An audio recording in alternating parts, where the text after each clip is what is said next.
from Abuja.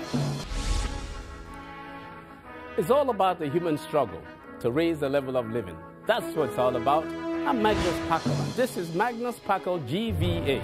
I appreciate you being a part of our show.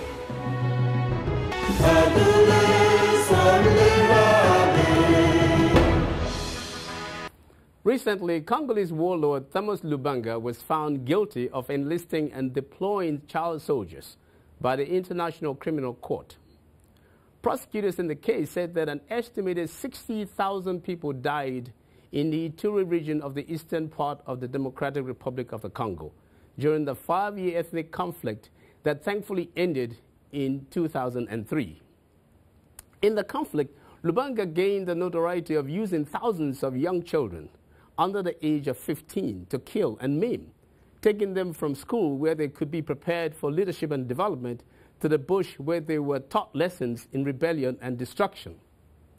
The contentious film Kony 2012, that is reported to have got more than 100 views in less than a week, shows highlights of Ugandan warlord Joseph Kony's atrocities and the claim that his Lord's Resistance Army, LRA, recruited 30,000 child soldiers.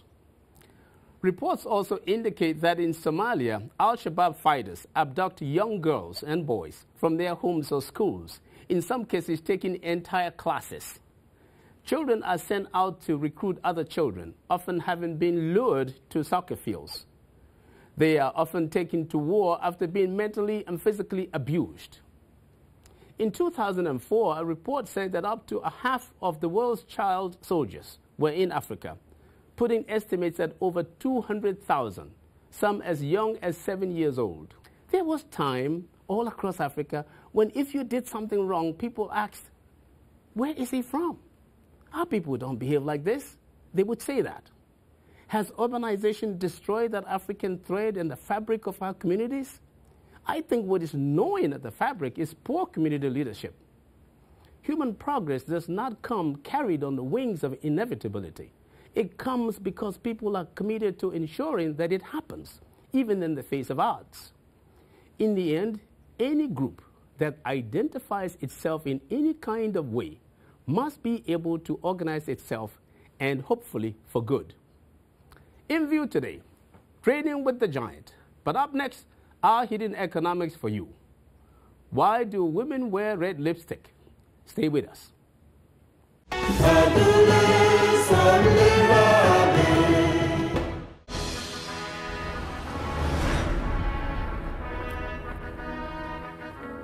Why do women wear red lipstick? Guys, not always for that. Women who use red lipstick well can add as much as $10,000 a year to their income. Although many women have broken the so-called glass ceiling and have become presidents, prime ministers, finance and foreign ministers, in general, there's still an unrighteous economy for women throughout much of the world, and especially in Africa, because there is an unjust repression of their participation and career rise. Women wear red lipstick to be noticed. Notice that guys also often wear a red tie to show importance. Women want to be noticed and taken seriously.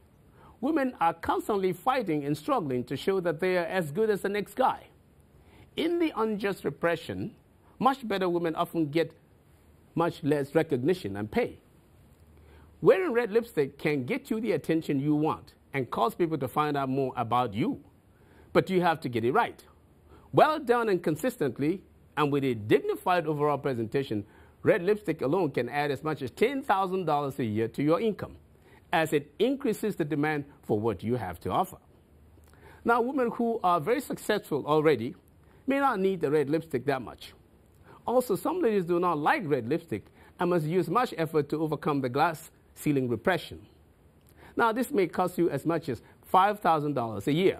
But for most ladies, keep that red lipstick close by. Good economics for you.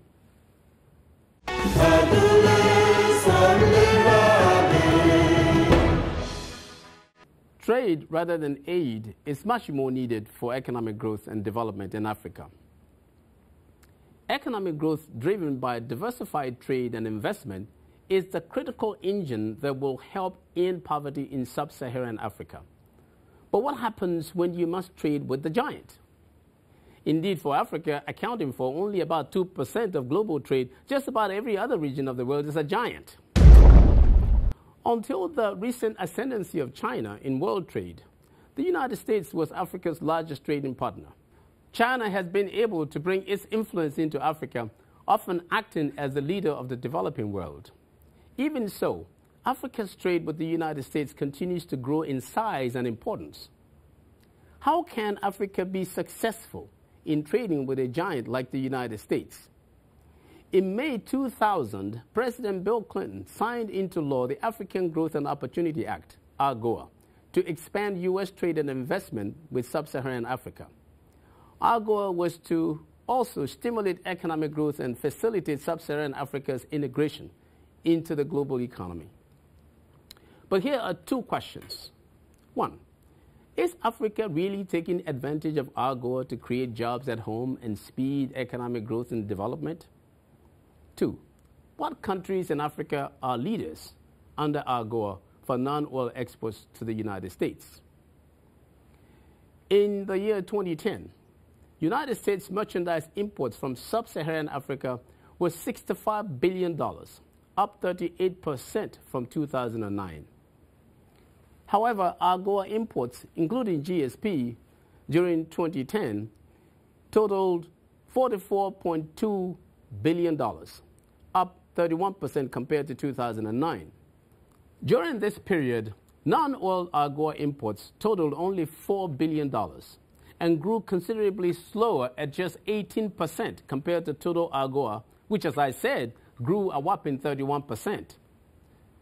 Recently, I visited Florie Lizier, the Assistant U.S. Trade Representative for Africa in the Office of the United States Trade Representative.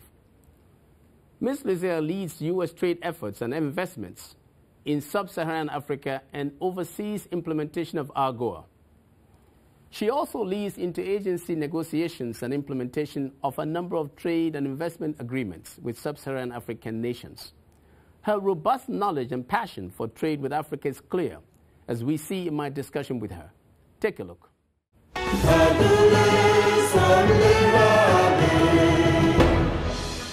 So we're going to be looking at some of the things that hinder trade in Africa and some of the things that are promoting trade, in Africa, particularly between the United States and Africa. So in that context, you're familiar with Africa. Why is there so much poverty in Africa, far as you are concerned? Well, I think in fairness, we have to look at what has happened historically there. And so we have the colonial history, and we don't have to spend a lot of time on that. And then we have the post-colonial period where, for a number of the African countries in sub-Saharan Africa, which is the area I've focused on, some of the issues and challenges they had revolved around governance and rule of law, and there were coups and so forth. But today, I think that we are really seeing a very different path and a very different situation in Africa. First of all, a number of the countries have now been independent for about 50 years. Governance and democracy are improving on the continent.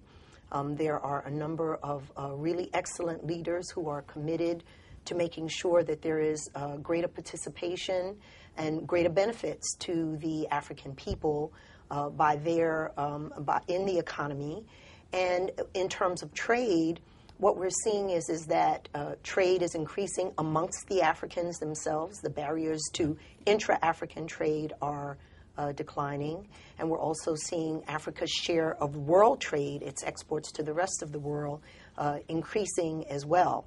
So we believe that even though there were a number of years historically that the Africans were not able to move forward on poverty alleviation and using trade as an engine and a strong tool for economic growth, now what we've seen is a pathway that's been set forward where many more African countries, in fact, some of the highest rates of growth over the world are in African countries, and many of the African countries are beginning to meet some of the Millennium Development Goals, the MDGs, that have been set.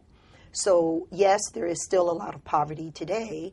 However, if you look at the trajectory, I think that what we see is a bright future for Africa. Yeah. As Assistant U.S. Trade Representative for Africa, and looking at the partnership between Africa and the United States, would you say that truly, as we do see, that there is great improvement taking place where African countries are beginning to put, into the marketplace, goods and even services, that consumers would like in the United States? That's right. And I mean, again, the basis of the United States economic policy with Africa is that we want to see Africans not just be in need of development assistance and aid, which of course we still do provide through a number of programs in the United States, Millennium Challenge Account and USAID, Agency for International Development. We're still providing that aid.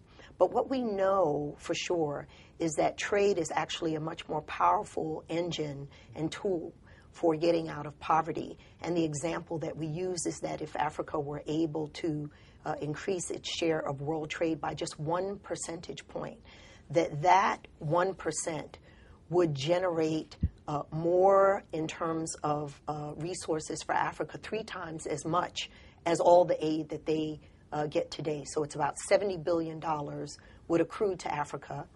And today they get maybe about $25 billion a year in aid. So again, trade is really critical. Now, on the issue of trade and what kind of trade, we know that Africa has for a long time, and still today, largely been providing commodities, products that are at the lowest end of the value chain.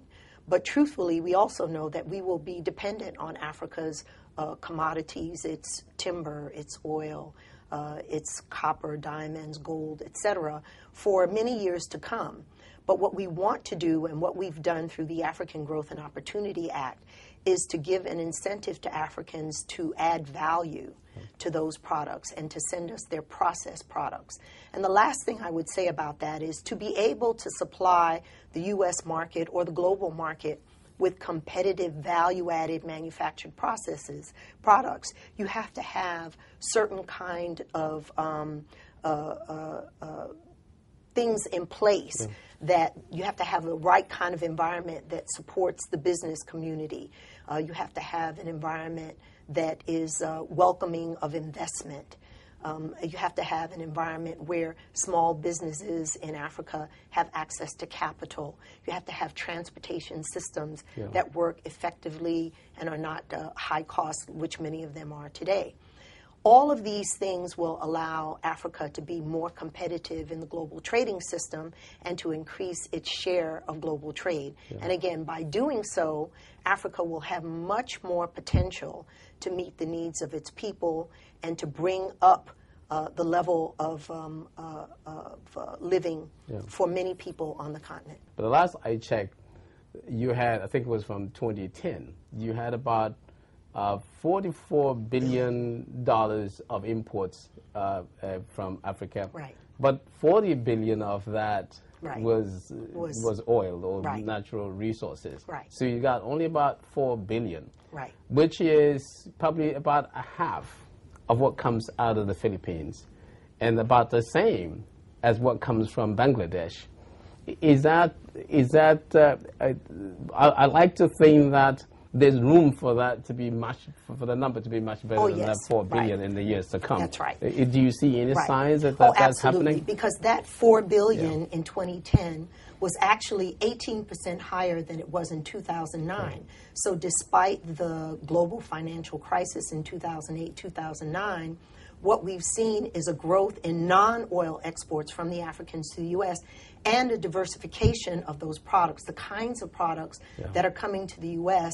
are really a wide range of products, apparel, value-added agricultural products, and others. Let me show you one of the products that I recently obtained that's coming in from one of the sub-Saharan African countries.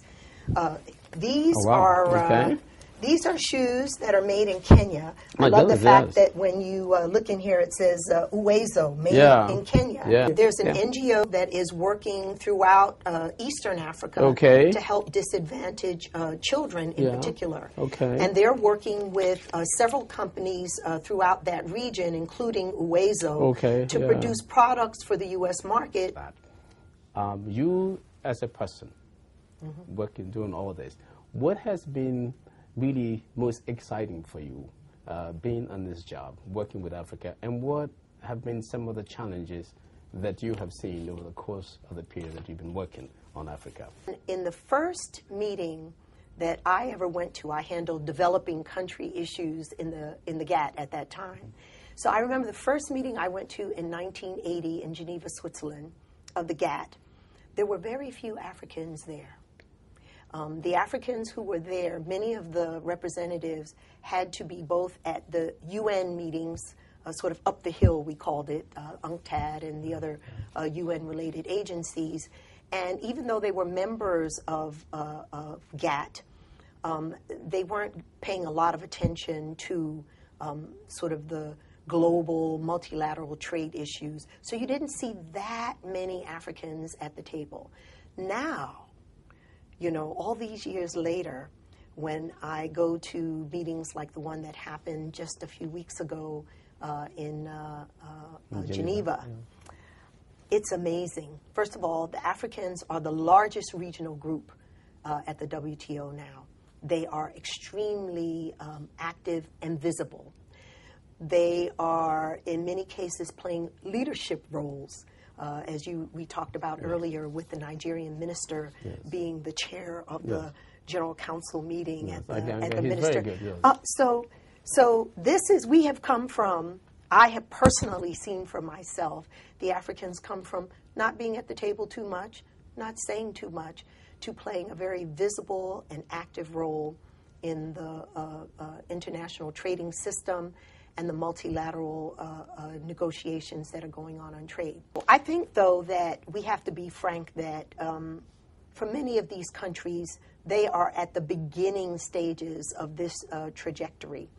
It will be important for African governments to remain committed to good governance, to eliminating corruption. Of course, corruption happens in all places in the world. But it's really important if Africa is going to continue to attract investment, especially beyond the oil sectors. That's something that has to be addressed, rule of law. There have been many African elections over the last year and going into this next year, many of which have worked tremendously well and been considered free and fair elections. So that has to continue. In addition to that, the Africans have to improve the doing business environment.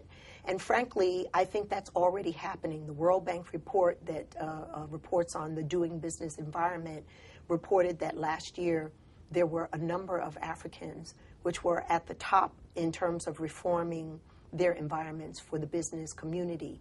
So, you know, we celebrated them on that. So that has to continue. And I think that the Africans have to continue to be very focused on and very strategic about what is it that they can do to add more value to their products, to produce competitively products that the world will need. Because I say sometimes jokingly, but I also mean it, until people in the world are walking around with no shoes on and no clothes on, somebody in a factory somewhere in the world is going to be producing clothing, shoes, eyeglasses, jewelry, whatever it is that we utilize in the world, as well as the services that are provided. So Africans should be very strategic about what can we provide to the global economy competitively, where we can then use trade and use investment and all that comes with it to grow our economies, to alleviate poverty, and to really do what others have done before in other regions of the world. Africa can, and I believe will do that.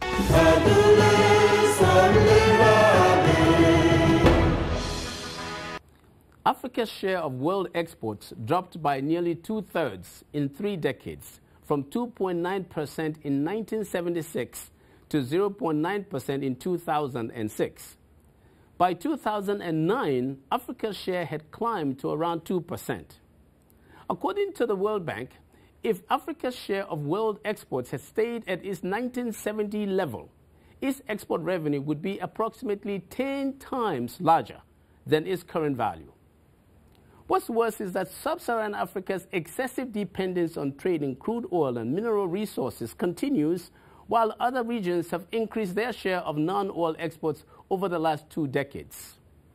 The fact is that unless African countries diversify their economies and expand their participation in international trade, long-term progress in economic growth and poverty reduction will continue to be terribly undermined.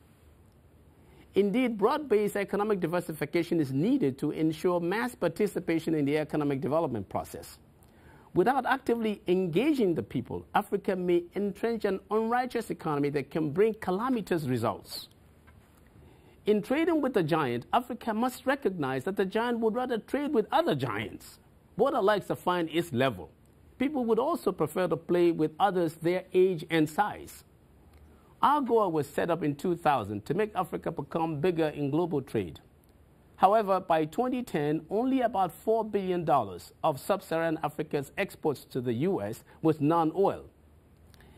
If the United States has set up a preferential system for Africa, why is Africa not aggressively taking advantage of it? A friend of mine that trades under AGOA said that even with the preferences many African exporters have, they are still uncompetitive because comparable Chinese products to America are still cheaper and sometimes of better quality because of differences in the cost of production between China and Africa. The high cost of trade is also a major obstacle.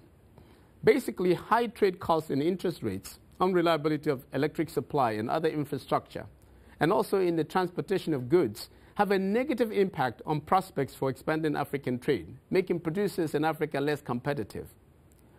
Bottlenecks in the form of regulatory and administrative constraints must also be reduced.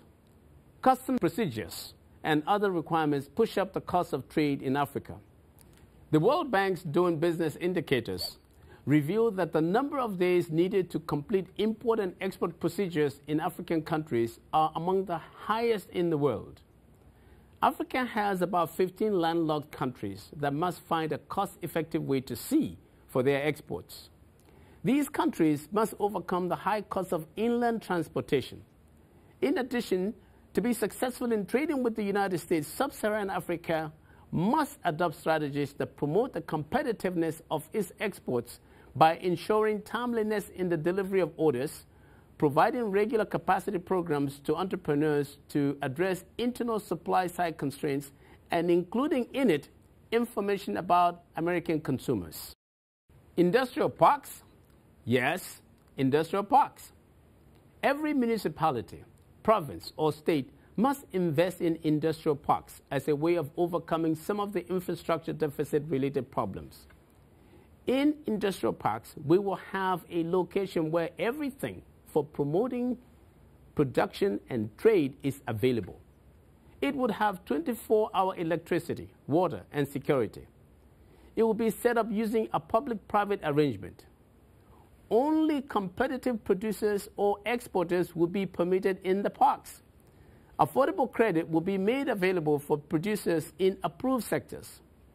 If you will trade with the giant, you will have to start looking like a giant, or at least gain the respect of the giant. I'm Magnus Packel, and that's my view.